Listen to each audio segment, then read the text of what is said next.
đây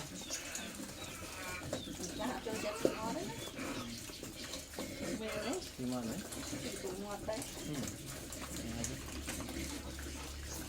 cứ hóa đây này là cái người đấy cài cả muối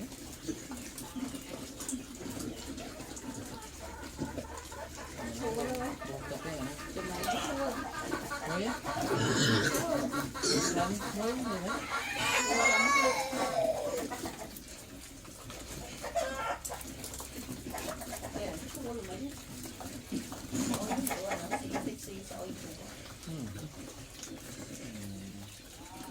lấy một cân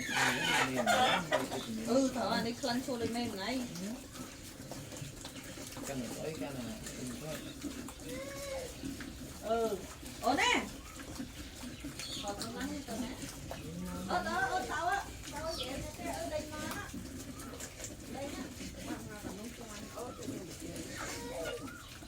khen hai miếng mấy vậy nhiều quá